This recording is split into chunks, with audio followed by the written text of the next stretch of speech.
The law was nailed to the cross. Leave it there. There is a sound that echoes from Calvary, a sound that still shakes the heavens and breaks chains on the earth. It is not the sound of nails piercing wood. It is the sound of a covenant ending, a system closing, a burden being lifted, a yoke being shattered.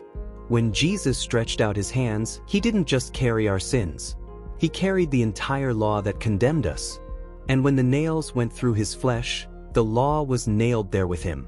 The law died that day. Grace rose that day. And the message of the cross is simple. What God nailed to the cross, you must never take down again. The law was holy, but it could not make anyone holy. The law was righteous, but it could not make anyone righteous. The law was perfect, but it could not perfect the heart. The law revealed sin but could never remove it. The law demanded righteousness but could never give it. The law exposed the curse but could never break it. The law showed the standard but could never lift us to it. The law was a mirror, not a cure. A shadow, not the substance. A tutor, not the savior.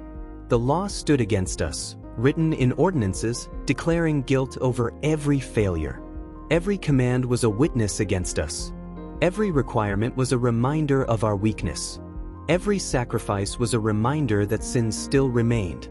Every priest was a reminder that death still reigned. Every feast was a reminder that the real fulfillment had not yet come. The law was a ministry of condemnation, a ministry of death, a ministry that could only point forward to someone greater. And then he came, the one the law pointed to, the one the prophet spoke of, the one every sacrifice foreshadowed, the Lamb without blemish, the high priest without sin, the Son without fault. He came not to patch the law, not to adjust the law, not to soften the law, but to fulfill it completely and then take it out of the way. He came to end the covenant that condemned us and establish the covenant that saves us. When Jesus hung on the cross, the law hung there with him. The handwriting of requirements was nailed there. The ordinances were nailed there. The curse was nailed there. The condemnation was nailed there.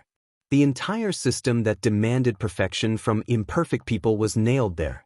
And when he cried, "It is finished," the law's reign was finished. Its authority was finished. Its power was finished. Its covenant was finished. The veil tore because the law was over. The sacrifices ended because the law was over. The priesthood changed because the law was over. The temple system collapsed because the law was over. The curse broke because the law was over. The separation ended because the law was over. The distance between God and man closed forever because the law was over. Grace stepped forward where the law stepped back. Grace speaks where the law is silent.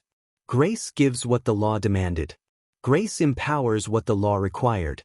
Grace produces what the law could not. Grace transforms what the law only exposed. Grace lifts where the law crushed. Grace frees where the law bound. Grace saves where the law condemned. The law was nailed to the cross. Leave it there. Do not carry what God has removed. Do not rebuild what God has torn down. Do not return to what Christ fulfilled. Do not pick up what Christ put away. Do not live under what Christ ended. The law was a covenant of death. Grace is a covenant of life. The law was written on stone.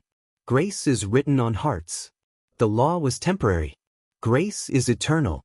The cross is not a place where the law and grace meet.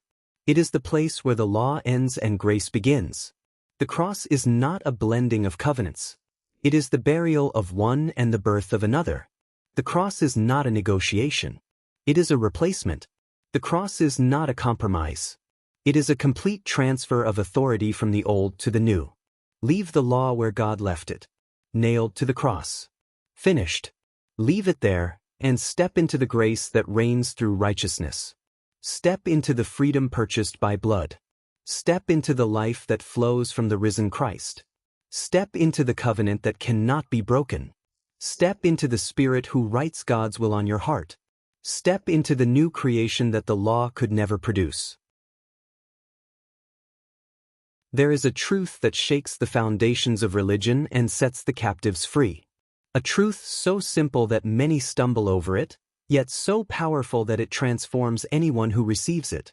The law, with all its demands, curses, and requirements, has been replaced by something far greater, something stronger, something living, something that does not crush the weak but lifts them, something that does not condemn the sinner but restores them. That something is grace. Grace is not a softer version of the law. Grace is not a new set of rules. Grace is not a spiritual upgrade. Grace is the complete replacement of the old covenant. Grace is the finished work of Christ applied to the human heart. Grace is the power of God working in us what the law could never produce. The law came through Moses. Grace and truth came through Jesus Christ. The law demanded righteousness from man. Grace gives righteousness to man. The law exposed sin. Grace removes sin. The law brought death. Grace brings life. The law was written on stone. Grace is written on hearts. The law said, "Do this and live." Grace says, "Believe and live." The law said, "Try harder." Grace says, "Rest in Him." The law said, "You must be perfect." Grace says, "He is perfect for you." The law said, "You are guilty." Grace says, "You are forgiven."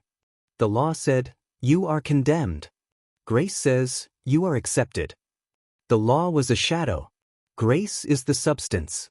The law was temporary. Grace is eternal. The law was a tutor. Grace is the new creation. The law pointed forward. Grace fulfills everything the law pointed to. The law could reveal sin but could never remove it. Grace removes sin and gives power over it. The law could command holiness but could never produce it. Grace produces holiness from the inside out. The law was a covenant of works. Grace is a covenant of faith.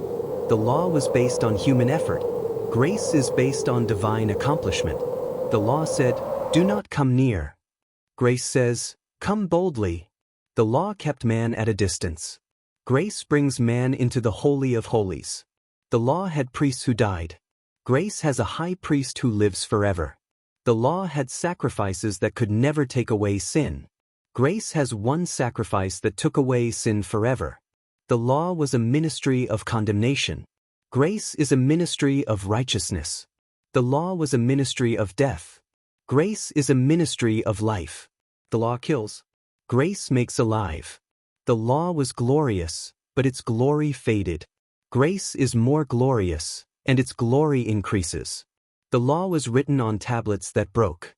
Grace is written on hearts that are made new.